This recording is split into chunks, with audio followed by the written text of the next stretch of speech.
नमस्कार दोस्तों, आ गई हूँ एक नए ब्लॉग के साथ। और आज मैं जा रही हूँ अपने भाई के घर राखी बांधने के लिए। आप लोग देख रहे हैं मैं मेट्रो स्टेशन पे जस्ट नीचे खड़ी हूँ और धीरे धीरे मैं मेट्रो स्टेशन से अंदर जाने वाली हूँ, क्योंकि मेरी तबीयत ज़्यादा ठीक नहीं है। इसलिए मैं जो राखी के त्यौहार से जस्ट एक दिन पहले निकली हूँ। और त्यौहार से एक दिन पहले हमेशा बहुत भीड़ होती है, तो आज मुझे भी काफ़ी भीड़ का सामना करना पड़ रहा है। मैं मेट्रो स्टेशन के अंदर पहुँच गई, देखी कितनी सारी भीड़ यहाँ पर खड़ी है, टिकट लेने के लिए लाइन में खड़े हुए हैं। और शायद हो सकता है आज मेरे को भी टिकट लेने के लिए लाइन में। फाइनली दोस्तों हम पहुँच गए हैं। अब हम जाने वाले हैं अपने घर की तरफ।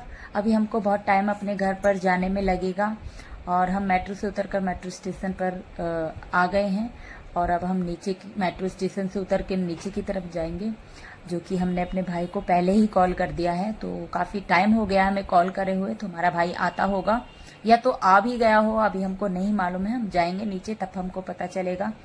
और देखिए सभी लोग अपने अपने घर जाने की खुशी में हैं और सभी वेट कर रहे हैं मेट्रो का। तो हम तो अब आ गए हैं मेट्रो स्टेशन से नीचे उतरकर। तो अभी हमारा भाई अभी नहीं आया है, थोड़ी बहुत देर में आता होगा। चलिए तब तक आप हमारे घर के पास तो नहीं कह सकते उसको, बहुत दूर है हमारे घर से ये मेट्रो स्टेशन। काफ़ी टाइम लगता है घर से मेट्रो स्टेशन तक पहुंचने में। इसलिए ये देखिए हमारे पास का मतलब पास का ही कह सकते हैं, वैसे इतनी पास नहीं है।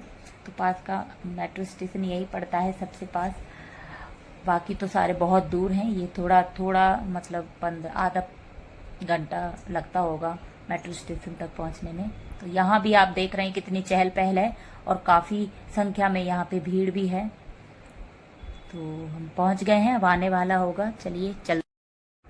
तो दोस्तों राखी बांधने का समय आ ही गया है और राखी हम लोग मनाने के लिए तैयार हो गए हैं सभी लोग। और सुबह से हम राखी बांधने का वेट कर रहे थे, क्योंकि हमेशा तो सुबह में ही राखी बांध दी जाती थी नहा धो के। लेकिन अभी क्या है, 2-3 साल से ये भद्रा का प्रकोप होता है कि इस टाइम पे भद्रा लग जाती है सुबह। मतलब अभी आज तो थी सुबह से और 1:30 बजे तक का टाइम था भद्रा का। तो वो टाइम ख़त्म हो चुका है फाइनली। तो हमने बच्चों से शुरुआत करी है, बच्चों से शुरुआत करी है, क्योंकि बच्चों को बहुत देर से परेशान हो रहे थे राखी बांधने के लिए।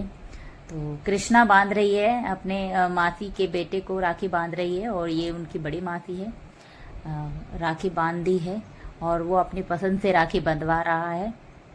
उसको बहुत शौक है राखी बंधवाने का, काफ़ी सारी उसके हाथ में राखी भी बंधी हुई है। और उसको है कि बहुत मेरा पूरा दोनों हाथ बहुत सारे भर जाए राखियों से। और उसे मिठाई का भी शौक है और ये बोल रहा है कि मिठाई भी उसको पूरा खाना है अगर नहीं खिलाया तो वो गिफ्ट नहीं देगा। कितना खुश है राखियों को देख के, क्योंकि रंग बिरंगी तरह तरह की राखी उसके हाथ में बंधी हुई है, हर अलग अलग डिज़ाइन की। ये देखिए मिठाई खिला दी है कृष्णा ने। अब गुड्डू भी कान्हा को राखी बांधेगी।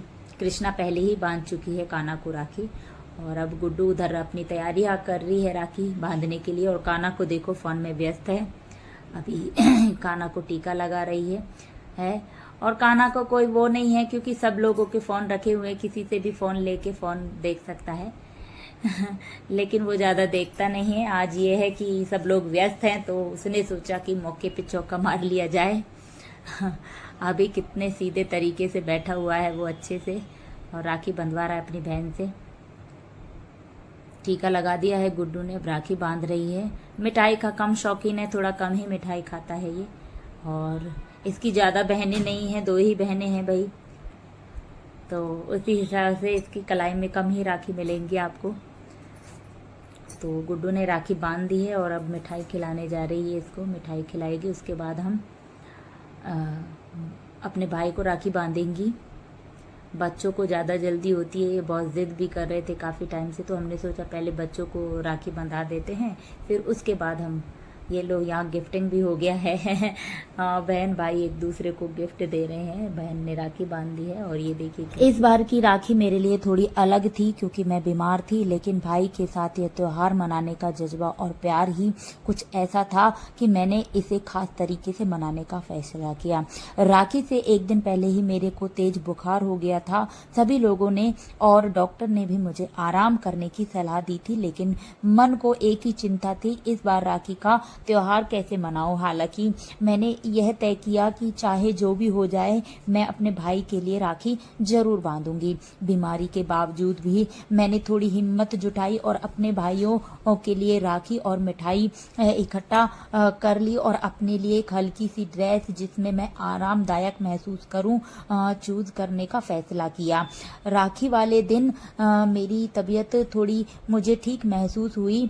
मेरे भाई को भी मेरी चिंता हो रही थी और भाभी को भी मेरी चिंता हो रही थी, लेकिन जब दोनों ने मुझे देखा तो उनके चेहरे पर खुशी आ गई। उन्होंने कहा कि दीदी आपकी सेहत सबसे ज्यादा जरूरी है, लेकिन आपके इस हौसले को सलाम है हमारा। मेरे भाई मैंने थाली उठाई और उसमें चावल, रोली, मिठाई और राखी रख कर अपने इस भाई के सूने कलाई पर राखी बांधी और उसकी लंबी उम्र की कामना की। भाई ने मुझे बहुत प्यार से गले लगाया और कहा आपकी राखी मेरे लिए सबसे बड़ा तोहफा है। राखी बांधने के बाद भाई ने मेरी पसंदीदा मिठाई खिलाई और मुझे दवाई भी दी। इस दौरान हम दोनों ने मिलकर बचपन की राखी की यादें ताजा की, जब हम दोनों बिना किसी चिंता के इस त्योहार का आनंद लिया करते थे। बीमार होने के बावजूद इस बार की राखी मेरे लिए बेहद खास रही। यह साबित हुआ कि हमारे त्योहार सिर्फ रस्में ही नहीं बल्कि हमारे रिश्तों की मिठास और मजबूती का प्रतीक होते हैं। भले ही मैं बीमार थी, लेकिन भाई के साथ यह राखी का त्योहार हमेशा मेरी यादों में रहेगा। आशा करती हूँ कि आप लोगों को मेरा ये ब्लॉग बहुत पसंद आया होगा। इसे आप लाइक शेयर करना न भूलिएगा और अपने भाई बहन के साथ प्यार और सम्मान से हमेशा रक्षाबंधन का हमेशा बनाए रखिएगा।